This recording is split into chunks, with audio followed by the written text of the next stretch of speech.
жалпы біздің топ аралас некеге қарсы емес. Яғни оған кішігірім дәлел келтіретін болса, ертеден батыс тұрғаннан келесі сұлық қалған осы аралас неке арқылы өзінің жауларынан қорғана білген. Яғни өзінің үш жауынан қорғану үшін ең басты Қытай елінің басшысының қызына өзі үйленіп, және өзінің оған шығыс тұрқағанның қызына үйлендіріп, сөйтіп өз жауларынан қорғанып, араб шапқыншылықтарынан алдын алады. Және де осы арқылы осы ісі үшін өзі тарихта сүзеген қаған деген атты берілді. Яғни бұл аралас неке арқылы өзінің жауларын қорғана алды. Яғни екіншісі ол әрине Шыңғыс хан тарихта айтатын болса, оның 500 әйелі болған деседі. Айтқанда ол 500 әйелі әртүрлі елдерден, әртүрлі ұлттардан, әртүрлі діндерден табылады. Сол арқылы өзінің ұрпақтарын жалғастыра білді. Енді бұл екінші. Ал алыс кетпей өзіміздің қазақ хандарын айтатын болсақ, яғни ханда, мысалға Абылай ханда 30 қыз 40 ұл болған деген мәліметтері бар. Яғни ханда бұл жердегі өзі жаулап алған жерлерінің қалмақ ойраттарының қыздарын өзіне тоқал етіп алған. Яғни өзінің ұрпақтарын жалғастыра білген. Енді бұл үшінші. Ең төртінші айтып өтетін болса, екі елдің ара қатынасын осы аралас неке арқылы байқай аламыз. Және айтқанда бұл жердегі біздің қазақ ұлтының менталитеті арқылы менталитетін басқа елдерге паш етеді. Және де өзге ұлттың менталитеттерін өзімізге біліп жүру арқылы екі елдің арасында қайта аламыз деген сөз. Бірінші аргумент ретінде мен тұрмыстық жағдайда болатын жағдайларды айтып кеткім келеді. Мысалы, шариғат бойынша өмір сүріп жүрген еркек қазақ, орыс христиан қызына үйленсе, біз тұрмыстық жағдайда көптеген қақтығыстарға көреміз. Мысалы, шариғат бойынша өмір сүрмейтін христиан қыз ол, мысалы, шошқа еті жейді немесе жай халалдық диета сақтамайды. Ол бірінші аргумент. Тұрмыстық жағдайдағы қақтығыстар. Көптеген қақтығыстар олар ұрыс керіске келеді. Және де көптеген әдеп ғұрыптарды сақтамайды. Сол қақтығыстар біздің екінші аргументке келеді. Сол баланы нестеудегі, тәрбиелеудегі екі ұлт нелері, өкілдері, екеуінде де екі менталитеті өзгеше болады. Сондықтан біз баланы екі менталитетпен тұға бергеннен ол не істей алмайды, дұрыс тәрбие алмайды. Және де көптеген келіспеушіліктер олар бала байқайды да, уже психологиялық тұрғыда не істемейді, онша здоровый болмайды.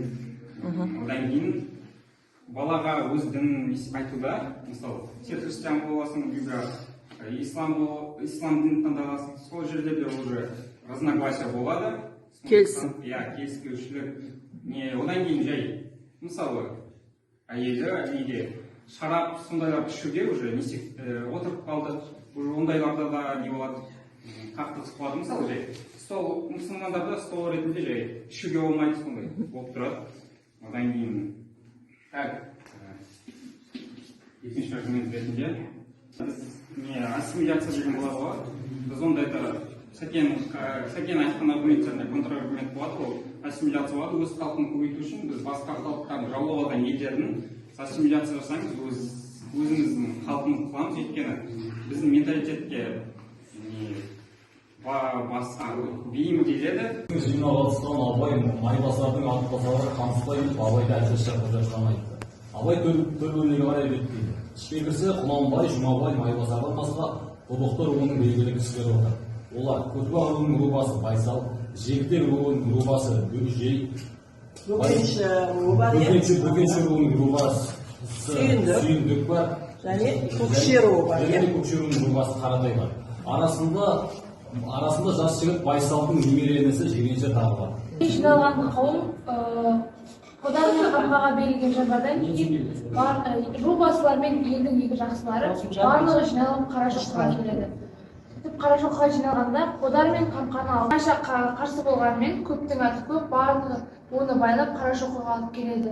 Ал Қамқа болса өзіне естіген жаланы естіп салып қалады. Сөйтіп Қодар Құнанбай бастаған топқа қарап, мен көк ит болсам, сендер көбейтсіңдер, ақ қарамды тексермейді дей ме? өңшен қан жұтқан қара бет деп айтқан еді, бірақ оларға ешкім араша түспейді. Күні ұлжан үйіне байкөкше деген шешімен бағасын ақын келеді. Шешімен ақынның әңгімелері абай қоймаған соншалық олар бір айдай ауылда қонақ болып қалады.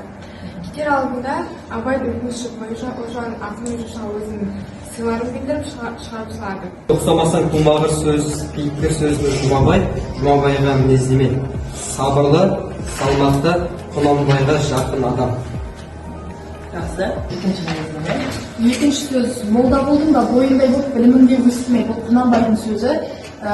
Және бұл сөзді абай кекету ма, әлде тағы да өзі күдік па, сондай өзі ішінде ой болды.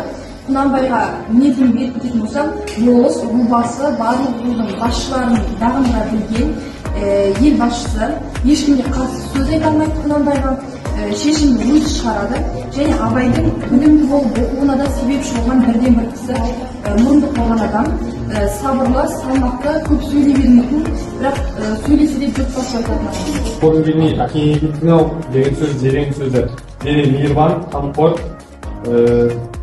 абайдың жастайынан ертегі айтып ақын болуға бірден бір септігін тигізген адам деуге болады.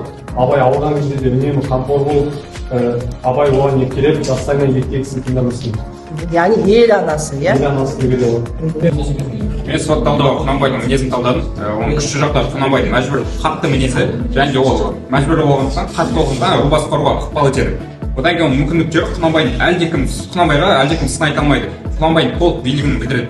Және де оның әлсіз жақтары жаңағы тексермей, талдамай адамның өмірінен айыруы.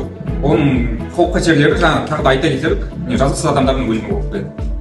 Менің үкіметтерін айтатын болсам, олармен тоқтатылған істе негізі әлде көзқарастырып, тергеп нақты не болғанын біліп алып, бір шешім қабылдауға болу еді. Бірақ олар ел арасында қараған өсекке сыбысқа сол туралы дұрыс шешім қабылдаған деп ойдасың ба? Жақсы. Олармен жалғасы, ол ауылдағы ел арасында сыбыс-сыбысшыға болатын, яғни атасы мен келіні жақындасу керек. Сондықтан ауылдың сыбысына сеніп, бұл жерде Құнанбайдың қателігі, ауылдың сыбысына сеніп, екі адамды өлім жазасын кесуі. Бұл жақты бұл нәрсені екі жаққа қарастыруға болады. Біріншіден, себебі егер Құнанбай оны жазалайтын болса, оған сөз келеді, абыройына және де елде тәртіппен тыс әрекеттер жасауы мүмкін. Ал екінші жағына қарайтын болсақ, ол істің ақ-қарасына бармай, оларды жазалау болып табылады. Ал екінші және де бұл оқиғадан кейін абайдың психологиялық ауруға шалдығып, ауырып жатып қалуы. Мына жерде сендер айтып жатсыңдар, Құнанбай тексермей шешім шығарды. Құнанбай жиын өткізді ғой. Сол жерде қаншама ел басқарып отырған рубасылар жиналды. Сонда сендер тексерілмеді бұл іс деп айта аласыңдар ма? Мен осыны қауіп қатерлеріне жаздым, яғни рубасыларының Құнанбайға қарсы сөз айтпай, оқиғаның жауапсыз қалуы. Бұл жерде рубасыларының да, яғни сүйіндіктің осындай шықты ғана ел қолдарымен қалған сүйіндіктің ешқандай сөз айта алмай, осындайда шарасыз күйде қалуы. Бұл да оқиғаға қатты әсерін тигізеді. Жақсы. Олар ауылға жатқан кезде қарақшылардың жағына барады ғой. Барғанда абай әзілдеп қарақшы болып жаңағы Байтаспен Жұмабайға әзілдеді, қорқытып. Бірақ сол кезде Байтаспен Жұмабай қорқып ана жерде не істерін білмей сасқақтап қалады. Қандай шешім ол жерде Құнанбайдың сеніп тапсырған адамдары болғандықтан олар қандай оқиға болса да олар сол жерде батыл көрсете берген.